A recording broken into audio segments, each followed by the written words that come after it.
Hello, everybody. I am super excited to be here.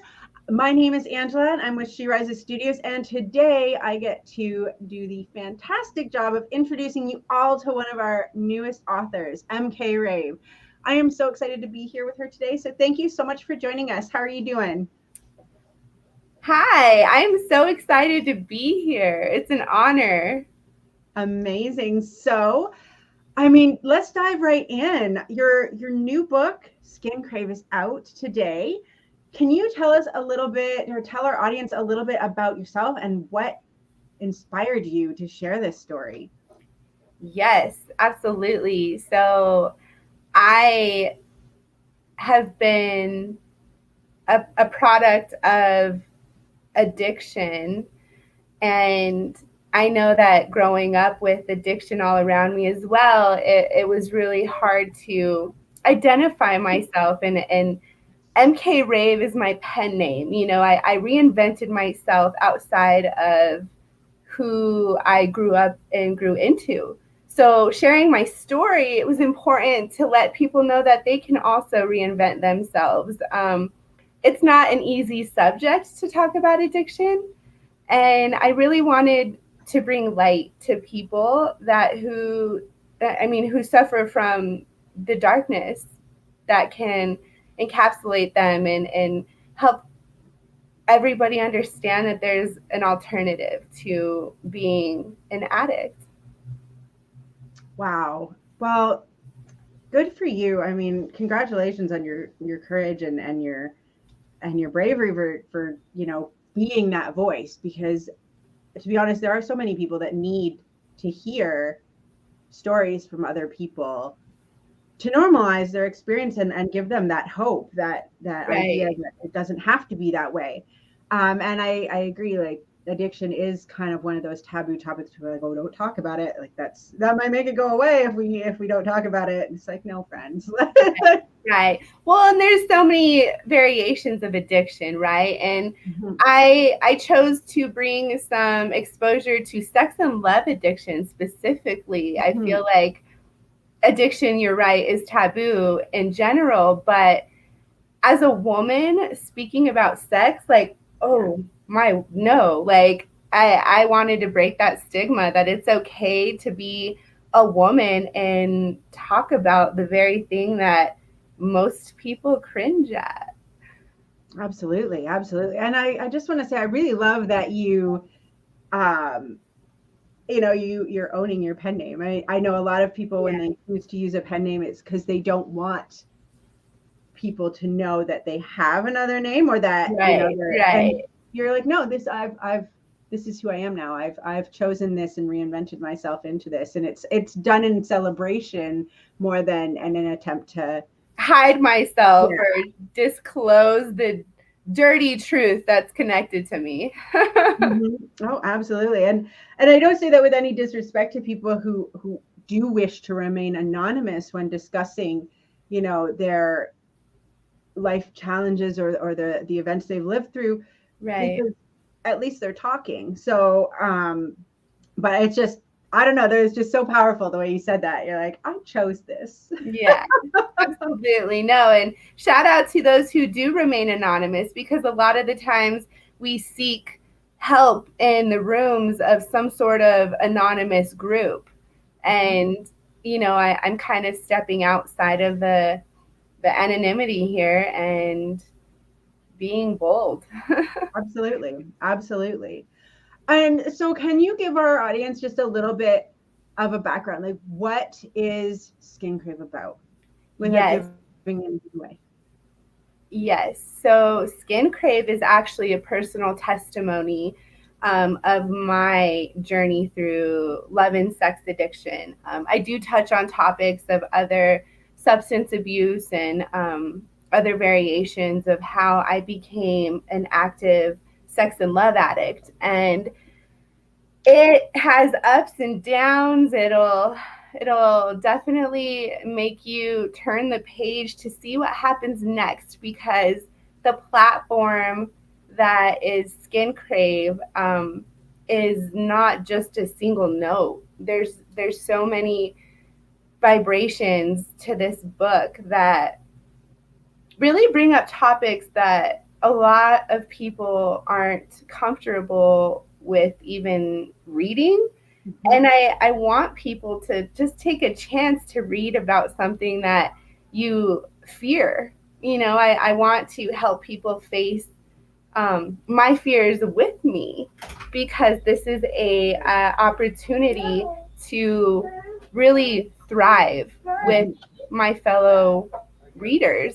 And yeah, I feel like Skincrave really can touch on, it's a underdog story, if you will, right? How could a single person really shake their past?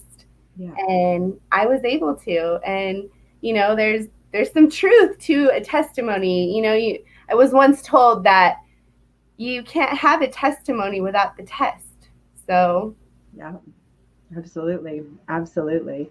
That's amazing. So, you brought up that, a lot of people are uncomfortable even reading about, things like addiction or that sort of thing. So, how can people start conversations around addiction? How do they bring it up? Because right. people want to, right? They want to have those conversations, but as we've already touched on, they're either taboo or, their fear of judgment or all that stuff. So how can you bring addiction up in conversation? Yeah.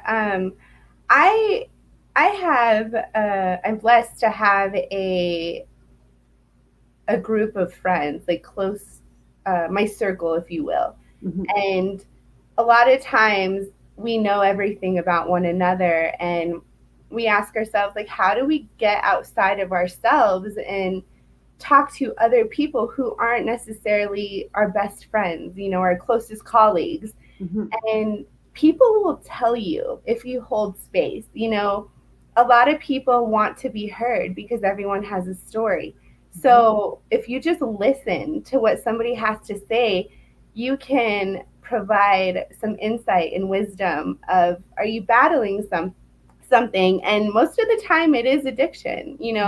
um, I am not here to tell someone, hey, you're addicted, you need to seek help. Not at all.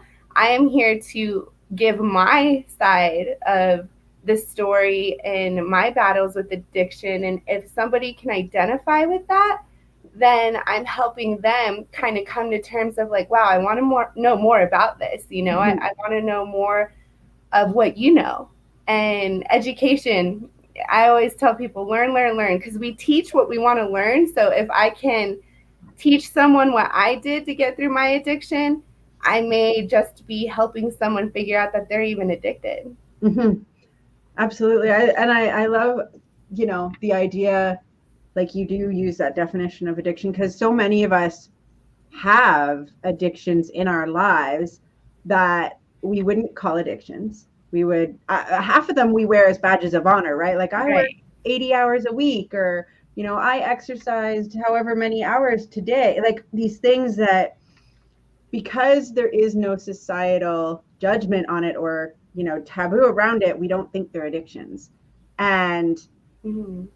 and yet there are things that control our lives. There are things that either, we're compelled to do. We don't choose to do it. It's like we Mm-hmm. have to. Why? Yeah, it's we're pushed to keep a secret, and I open Pandora's box, right? I want to hear what your secret is, um, as far as the safety that I can provide for someone in sharing their secret. That's what my business really is, just as a spiritual coach and an addiction coach, because I have plenty of secrets that I just let out in this book, and that works for me. That won't necessarily work for the next person, and they don't have to do that in order Mm-hmm. to see the other side. It only takes one person to be available for someone else so they can share that secret. Amazing. Absolutely. And now, really, really briefly, I want to touch on the ending, Mm-hmm. right? How did you choose to end the book the way you did? Well, it was unexpected even for me. I did not think I was going to end the book the way I did, but it was revisited when I was meditating, of, oh, this is why I ended the book the way I did. And it's because I want to write another book. Yeah. I left it a cliffhanger. I left it as a cliffhanger so I could open up another door for a second book and touch more on that story. I love it. I love it. And just in case everybody missed it there, we have now made it so that you feel like you have to go buy the book because now you know what the ending is. Yeah, no, she rises studios isn't gonna shake me just yet. We're in this for the long haul. Oh, I love it. I love it. I love it. And truth be told, that wasn't slick marketing there.